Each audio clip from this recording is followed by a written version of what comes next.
The dust-laden wind swept across the rugged terrain of Silverwater, Wyoming territory, as Dahlia Anderson clutched her grandmother's locket to her chest, watching helplessly as three men in ragged coats circled her broken-down wagon like vultures eyeing wounded prey.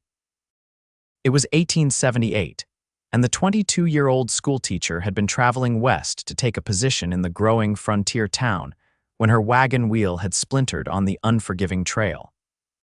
The sun beat down mercilessly as she tried to remain calm, her honey-brown hair coming loose from its pins and whipping across her face. Well, what do we have here?" The tallest of the men grinned, revealing tobacco-stained teeth beneath a scraggly beard. "Seems like you've got yourself in quite a predicament, miss." Dahlia straightened her spine, gripping the small derringer hidden in the folds of her skirt. "I'm fine, gentlemen. I'm sure the stagecoach will be along soon enough." The second man laughed, a harsh sound that made the hairs on her neck stand up. "Stagecoach don't come this way no more, not since the new railroad line opened." "I don't have anything of value," Dahlia said firmly, though her voice wavered slightly. Her teaching contract and meager savings were tucked inside her corset, along with a letter of introduction from the town council. The third man, who had been silent until now, moved closer. "That's a mighty fine locket you're holding. Gold, is it?" Dahlia's fingers tightened around her grandmother's keepsake. "It's nothing but brass and sentiment. We'll be the judge of that," the tall one said, reaching for her arm. Dahlia stepped back, but her heel caught on a rock, sending her stumbling. Before she could regain her balance, the men were on her. One grabbed her arms while another clamped his hand over her mouth to stifle her scream. "The town ain't far," the tall one said, nodding toward the distant cluster of buildings. "And I know just the place to have some fun with our new friend." Despite her struggles, they managed to bind her hands and force her into the saddle of one of their horses. The tallest man mounted behind her, his arm like an iron band around her waist. "Please," Dahlia whispered, "I'm just a schoolteacher." "Even better," he chuckled against her ear. "You can teach us some things, and we'll teach you a thing or two as well." As they rode toward Silverwater, Dahlia frantically searched for some means of escape, but the outlaws kept a tight watch on her. Her mind raced with memories of the horror stories she'd heard about women alone in the frontier territories. She thought of her parents back in Boston who had warned her against this adventure, and of the bright future she had imagined for herself teaching the children of pioneers. By the time they reached the outskirts of town, the sun was setting, painting the dusty main street in shades of orange and red. The outlaws avoided the busier thoroughfare, instead guiding their horses behind the buildings until they reached a weathered structure with peeling paint and the faint sound of a poorly tuned piano drifting from within. "The Silver Spur," one of the men announced with a grin. "Best whiskey and worst company west of the Mississippi." The tall one dismounted and roughly pulled Dahlia from the saddle. Her legs nearly buckled beneath her after the long ride, but he caught her by the elbow, his fingers digging painfully into her flesh. "Now you be a good girl," he warned as they approached the rear entrance of the saloon. "No screaming, no fuss. My friends here don't take kindly to making scenes."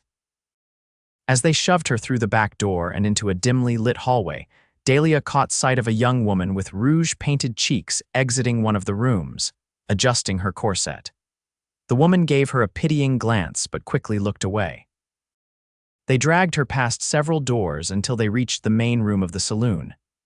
The air was thick with tobacco smoke, the smell of unwashed bodies, and cheap perfume. Men clustered around tables playing cards or stood at the long bar, while a few women in garish dresses moved among them, offering drinks and companionship. "Clancy," the bartender called out, his eyes narrowing at the sight of Dahlia. "What's this? You know the rules, no trouble." "No trouble at all," the tall outlaw Clancy replied with a wink. "Just showing our new friend the local hospitality. She's going to join the girls upstairs." Dahlia struggled against his grip. "I will do no such thing. Someone help me, please." Her plea fell on indifferent ears as most of the patrons studiously ignored the scene, turning back to their drinks or card games. The piano player never missed a note, continuing his jaunty tune as if nothing was amiss. "I said no fuss," Clancy hissed, twisting her arm until she gasped in pain. Just as they began dragging her toward the staircase, the batwing doors at the entrance swung open with force. A tall figure silhouetted against the fading daylight stepped into the saloon, and the piano music faltered. Dahlia couldn't make out his features at first, but she saw the distinctive shape of a Stetson hat and the gleam of a sheriff's badge on his chest. Hope flared within her. "Let her go, Clancy." The voice was deep, steady, and carried the unmistakable weight of authority. The saloon fell silent as Clancy turned to face the newcomer, still keeping a firm grip on Dahlia. "Well, if it isn't the righteous Ranger Quinn, this ain't none of your concern, lawman. The lady and I were just getting acquainted." Ranger Ryan Quinn stepped fully into the light, revealing a weathered face with sharp blue eyes that assessed the situation with calm precision. He couldn't have been more than 30, Dahlia guessed, but there was something in those eyes that spoke of experiences beyond his years. "I'm making it my concern," Quinn replied, his hand resting casually near his holstered revolver. "The lady looks unwilling, and I don't recall seeing her stage arrive today, so either you're lying or you've done something worse." Clancy's two companions spread out slightly, hands hovering near their weapons. The tension in the room was palpable as patrons began to edge away from the impending confrontation. "3 against 1, Ranger," one of them sneered. "Even for you, those ain't good odds." Quinn's expression didn't change. "I've faced worse." "Last chance, Clancy. Let the lady go and ride out while you still can." Instead of responding, Clancy shoved Dahlia toward one of his men and reached for his pistol. Before he could clear leather, Quinn's revolver was in his hand, the report deafening in the confined space of the saloon. Clancy howled as the bullet grazed his arm, sending his gun clattering to the floor. His companion holding Dahlia hesitated just long enough for her to stamp her heel down hard on his instep. As he cursed and loosened his grip, she wrenched herself free and dove behind the nearest table. The third outlaw fired wildly, sending patrons scattering for cover. Quinn dropped to one knee, taking aim with deadly precision. His second shot caught the man in the shoulder, spinning him around and into a table laden with glasses and whiskey bottles. The remaining outlaw, seeing his companions wounded, made a desperate lunge for Dahlia. She screamed as his fingers tangled in her hair, but before he could drag her up, Quinn was there. The ranger's fist connected with the outlaw's jaw with a sickening crack, sending him sprawling. Not waiting for the men to recover, Quinn strode to where Dahlia was crouched and extended his hand. "Can you walk, miss?" Dahlia nodded, placing her trembling hand in his larger one. His palm was calloused but his touch gentle as he helped her to her feet. "Stay behind me," he instructed, drawing her slightly behind his shoulder as he faced the 3 outlaws who were struggling to regroup. "This ain't over, Quinn," Clancy snarled, pressing his hand against his bleeding arm. "It is for today," Quinn replied evenly, "unless you want to see the inside of a cell or a coffin." With his free hand still firmly holding Dahlia's, Quinn began backing toward the entrance, his revolver trained on the outlaws. The other patrons watched in silence, no one willing to interfere. Once they reached the batwing doors, Quinn guided Dahlia outside into the twilight. Without missing a beat, he swept her up into his arms, cradling her against his chest as he strode quickly down the boardwalk. "I can walk," Dahlia protested weakly, though in truth her legs felt like jelly. "I don't doubt it," he replied, his voice rumbling against her ear. "But those men might have friends, and I aim to put distance between us and that saloon as quickly as possible." Dahlia allowed herself to relax slightly in his arms, noticing for the first time the clean scent of soap and leather that clung to him, so different from the stench of the outlaws. Quinn carried her several blocks to a modest building with a sign reading "Sheriff's Office" hanging out front. He shouldered the door open and set her gently in a chair before securing the entrance. Only then did he holster his weapon and turn to fully face her. "Are you hurt, miss?" "Anderson, Dahlia Anderson," she supplied, still trying to steady her breathing. "And no, I don't believe I'm injured, just shaken. Thank you for your intervention, Ranger Quinn." A ghost of a smile touched his lips. Ryan Quinn, and it's my job to keep folks safe, especially those being dragged unwillingly into the Silver Spur." He moved to a small stove in the corner and poured water from a kettle into a cup. Adding a spoonful of tea leaves, he brought the steaming beverage to her. "It'll help with the shock," he explained, placing the cup in her hands. Dahlia accepted gratefully, the warmth seeping into her cold fingers. "My wagon broke down several miles outside of town. Those men, they took my grandmother's locket, and then—" "The Marston gang," Quinn said grimly. "They've been causing trouble all along the territory border. I've been tracking them for weeks." "Will they come after us?" Dahlia asked, glancing nervously at the door. Quinn shook his head. "Not tonight. Clancy's nursing a bullet graze, and they know I've got deputies who'll be making rounds. But I'll need your statement to finally bring charges against them." Dahlia nodded, sipping the tea. As the warmth spread through her, she began to process the events of the day. "My belongings there still with my broken wagon, and I was supposed to report to the town council tomorrow.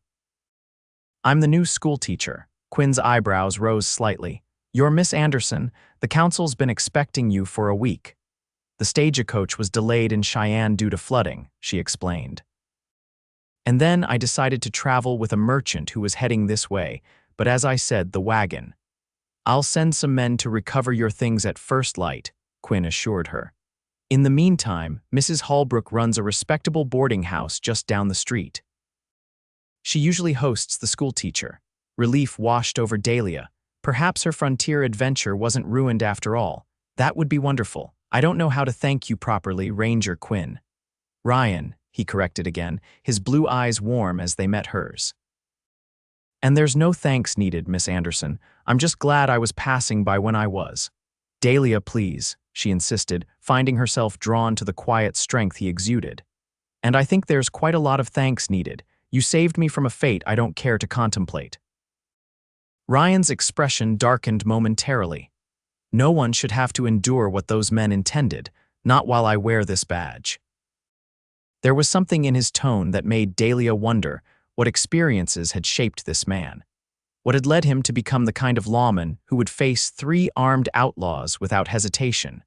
Before she could inquire further, a knock at the door had Ryan reaching for his weapon again. "Sheriff Quinn, it's Deputy Wells." Ryan relaxed and moved to open the door, revealing a young man with an anxious expression.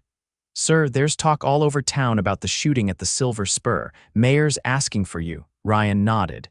"Tell him I'll be there shortly. First, I need to escort Miss Anderson to Mrs. Holbrook's." The deputy glanced curiously at Dahlia before nodding and departing. Ryan turned back to her with an apologetic smile. "The excitement of a new schoolteacher's arrival might be overshadowed by today's events, I'm afraid." Dahlia managed a small laugh. "Perhaps that's for the best. I'd prefer not to be known as the woman who was dragged into a saloon on her first day in town." "I doubt that's what they'll remember," Ryan said quietly. "More likely, they'll recall how you fought back against 3 armed men." That took courage. Warmth spread across Dahlia's cheeks at his praise. "I was terrified." "Courage isn't the absence of fear," Ryan replied, offering his arm. "It's acting in spite of it. Now, shall we get you settled at Mrs. Holbrook's before the mayor sends a search party for me?" Dahlia placed her hand on his arm, noticing how solid and reassuring his presence felt. As they stepped back onto the boardwalk, the first stars were appearing in the darkening sky above Silverwater. Despite the harrowing start to her new life in Wyoming territory, Dahlia couldn't help but feel that perhaps things were looking up after all. The following days passed in a whirl of activity as Dahlia settled into her role as Silverwater's schoolteacher. Mrs. Holbrook had welcomed her with open arms and a warm meal, clucking sympathetically over her ordeal while simultaneously peppering her with town gossip. The boarding house was comfortable if modest, with a small bedroom that overlooked the main street. True to his word, Ryan had sent men to retrieve her belongings from the broken wagon, and by noon the next day, her trunks had been delivered to Mrs. Holbrook's. The town council, far from being put off by her dramatic arrival, seemed impressed by her resilience. "Not every Eastern lady would stick around after such a welcome," Mayor Griffith had commented during their meeting. "Shows character, that does." Dahlia had smiled politely, though inwardly she wondered if she was indeed showing character or merely stubbornness. Her parents had opposed her coming west, arguing that a proper Boston lady had no business teaching frontier children. Perhaps proving them wrong was motivation enough to persevere. The schoolhouse was a single-room building with rows of simple benches and desks, a pot-bellied stove in one corner, and a battered desk for the teacher. The previous schoolmaster had left abruptly after an argument with a parent over discipline methods, leaving the children's education in disarray for nearly a month. On her first morning, 23 children of varying ages filed in, eyeing her with equal parts curiosity and wariness. Dahlia had taken a deep breath and launched into her prepared introduction, determined to win them over. By the end of the first week, she had established a routine and begun to learn each child's strengths and challenges. The older boys, initially the most resistant to a female teacher, had grudgingly come to respect her firm but fair approach. The youngest children had been easier, responding to her warmth and enthusiasm. Throughout it all, Ryan Quinn had kept a respectful distance, though Dahlia often caught glimpses of him patrolling the streets or noticed him watching the schoolhouse during recess. Once or twice, he had tipped his hat to her when their paths crossed on the boardwalk, but he hadn't sought her out. It was Mrs. Holbrook who finally enlightened her about the ranger's behavior. "That man's been sweet on you since he carried you out of that saloon," the landlady declared one evening as they sat in her parlor, Dahlia grading arithmetic lessons while Mrs. Holbrook mended a tablecloth. "But he won't come calling out of propriety." Dahlia looked up, startled. "Propriety? What do you mean?" Mrs. Holbrook chuckled. "School teachers are held to high standards in these parts, my dear. The council would frown upon you entertaining male callers too soon after your arrival. And Ryan Quinn is nothing if not respectful of such conventions." "Oh," Dahlia said, feeling a flutter of disappointment. She had found herself thinking of the ranger more often than she cared to admit. "I hadn't considered that. Give it time," Mrs. Holbrook advised. "The town will settle, and you'll have established yourself properly. Then, if a certain lawman were to come calling, no one would raise an eyebrow." Dahlia nodded, returning to her grading with renewed concentration, though her thoughts kept drifting to blue eyes and the memory of strong arms carrying her to safety. The opportunity to speak with Ryan came unexpectedly the following Sunday after church services. Dahlia had attended dutifully, aware that her position made her something of a moral exemplar in the community. As the congregation dispersed, she found herself standing near Ryan, who was dressed in his Sunday best, the silver star on his chest replaced with a simple tie pin. "Miss Anderson," he greeted her, hat in hand. "I trust you're settling in well." "Very well, thank you, Ranger Quinn," she replied, pleased to see a smile touch his lips at her formal address. "The children are eager learners and Mrs. Holbrook has been most accommodating." "Glad to hear it." "And the Marston gang has moved on likely across the territorial line where they think I can't follow them." Dahlia nodded. "That's reassuring. I admit I've been looking over my shoulder whenever I walk home from the schoolhouse." Something flickered in Ryan's eyes. "If you'd permit me, I could escort you home occasionally. For peace of mind." Before Dahlia could respond, Mayor Griffith approached with his wife in tow. "Miss Anderson, Mrs. Griffith and I were hoping you'd join us for Sunday dinner.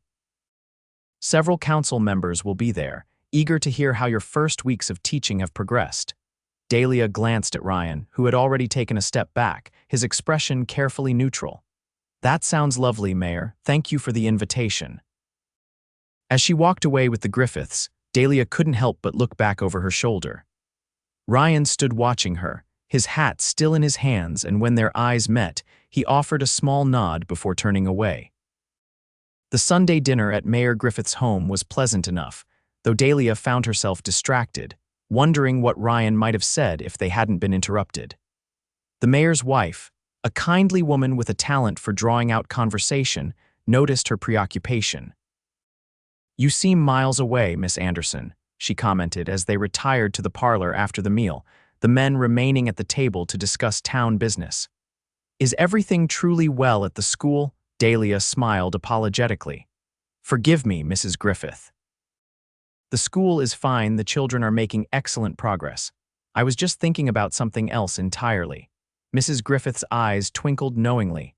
Or someone else, perhaps. I couldn't help but notice Ranger Quinn speaking with you after church. Heat rose to Dahlia's cheeks.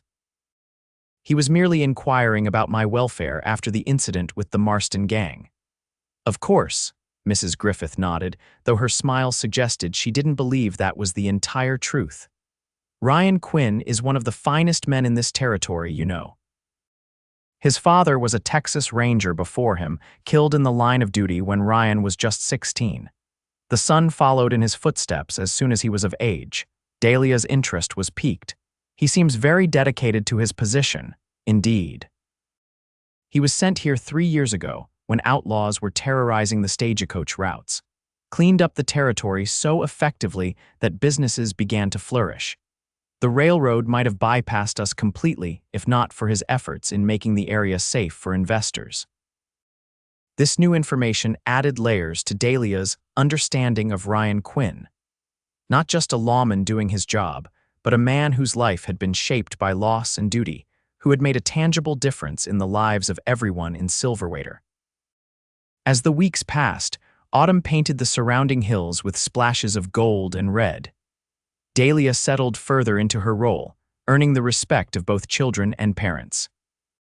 She initiated a lending library using books donated by town residents, organized a harvest festival where her students performed recitations, and even convinced the council to allocate funds for much-needed school supplies.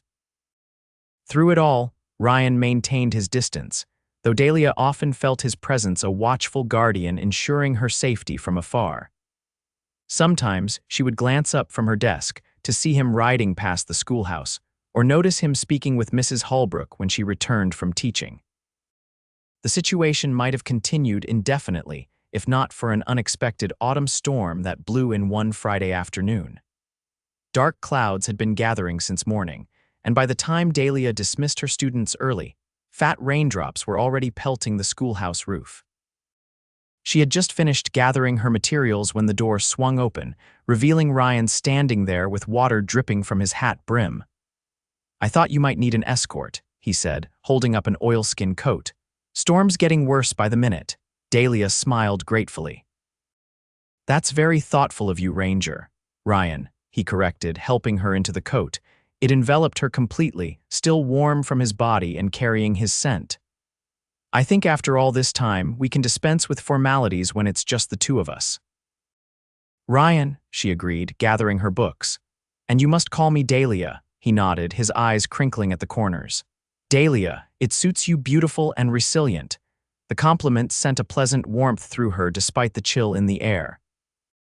As they stepped outside, the wind nearly took her breath away, driving the rain sideways. Ryan placed a steadying hand at her elbow, guiding her down the steps.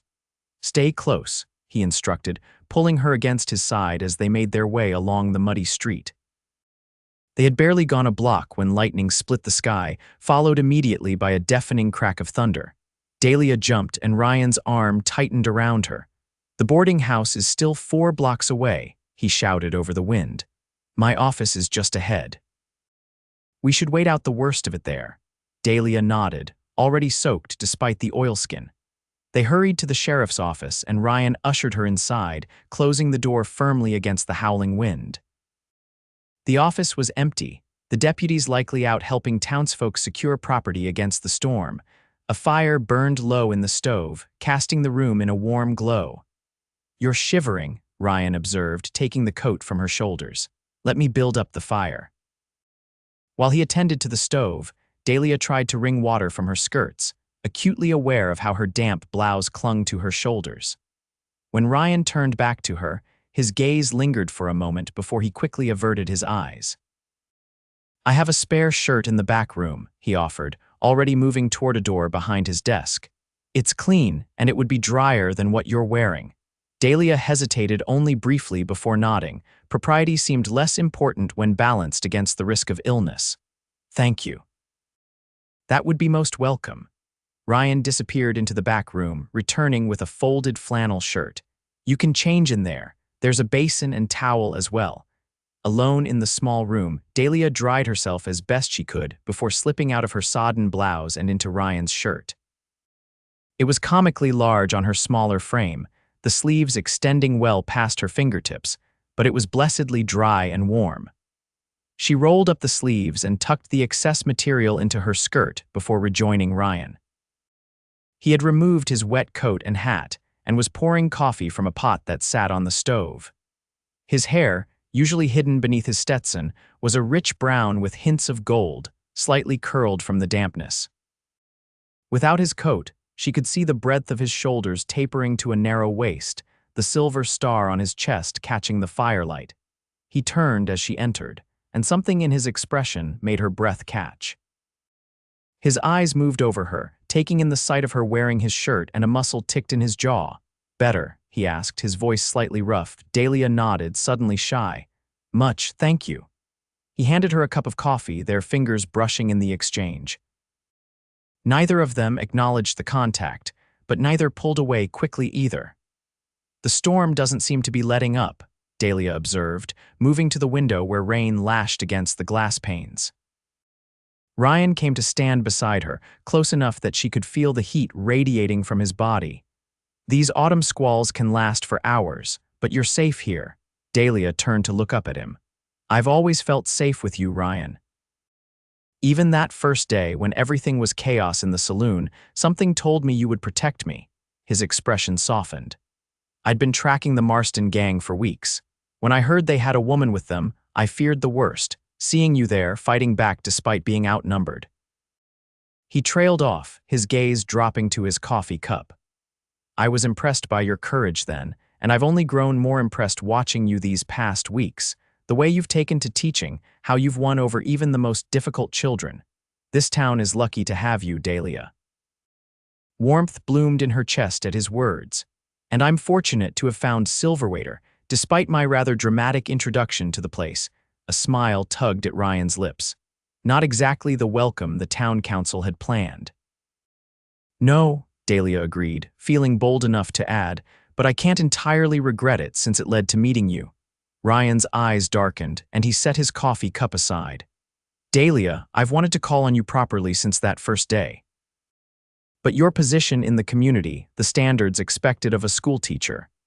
"I know," she said softly. "Mrs. Holbrook explained, but surely enough time has passed now." "That's what I've been telling myself," Ryan admitted. "I've been waiting for the right moment to ask permission to court you properly. I even spoke with Mayor Griffith last week about my intentions." Dahlia's heart skipped. "And what did he say?" "That you're a grown woman capable of making your own decisions, but that he appreciated my respect for convention." Ryan's hand came up to gently brush a damp strand of hair from her cheek. "And then he suggested I stop being so blasted proper and tell you how I feel before some other man beats me to it." A laugh bubbled up from Dahlia's throat. "I had no idea the mayor was such a romantic." "Nor did I," Ryan smiled, his fingers lingering against her cheek. "But he was right. Dahlia Anderson, I find myself thinking of you far more often than is sensible. Your courage, your kindness, your determination, everything about you draws me in. I'd very much like to court you if you're willing." Dahlia's heart soared at his words. "I am more than willing, Ryan Quinn." "I've been hoping you would ask." The relief and joy that spread across his features was beautiful to behold.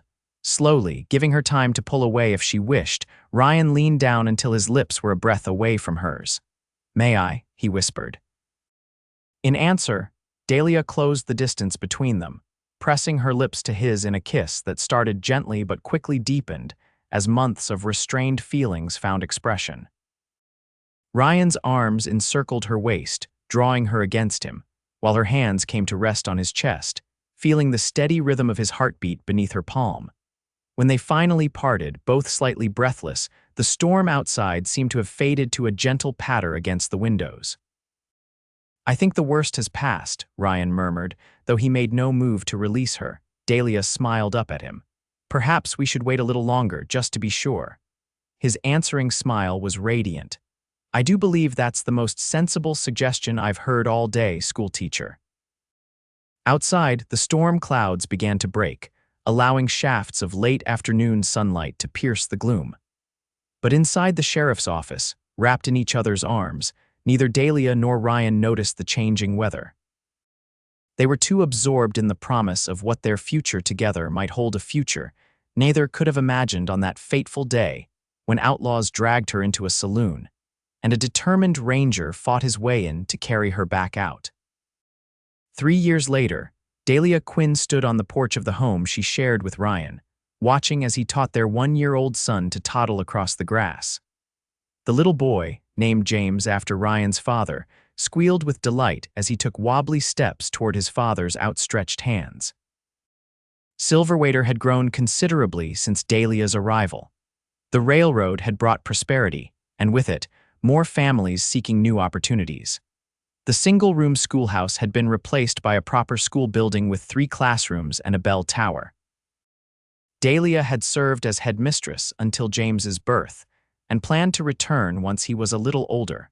Ryan had been promoted to territorial marshal last year, though he maintained their home in Silverwater, refusing to uproot his family. His reputation for fairness and courage had spread throughout Wyoming territory, and younger lawmen often sought his guidance. As she watched her husband swing their son into his arms, Dahlia's hand moved unconsciously to the locket around her neck, her grandmother's keepsake, that Ryan had tracked down and recovered from a pawn shop in Cheyenne months after the Marston gang's capture. The locket now contained 2 miniature portraits, one of James as a newborn and one of Ryan on their wedding day. It served as a reminder of how their story began and of the courage it sometimes took to build a life worth living. Ryan looked up, catching her watching them. The smile he gave her still made her heart flutter, even after 3 years of marriage. With James secure in one arm, he crossed the yard to join her on the porch. "What has you looking so thoughtful, my love?" he asked, leaning down to kiss her softly. Dahlia smiled, taking James into her arms as the boy reached for her. "I was just thinking about beginnings, and how the most difficult ones sometimes lead to the most beautiful journeys." Ryan's arms slipped around her waist, drawing her against his side as they gazed out at the town that had become their home, a town where their children would grow up, knowing both the wild freedom of the frontier and the steady foundation of their parents' enduring love. "I thank God every day for leading me to that saloon at exactly the right moment," Ryan murmured against her hair. Dahlia turned in his embrace, rising on tiptoe to kiss him properly, their son giggling between them. "And I thank him for giving you the courage to fight your way in, and for giving me the wisdom to let you carry me out." Together, they watched the sun setting over Silverwater, painting the frontier sky in brilliant hues of gold and crimson, a fitting backdrop for a love story that had begun in danger, but blossomed into something far stronger than either of them could have imagined on that fateful day in 1878.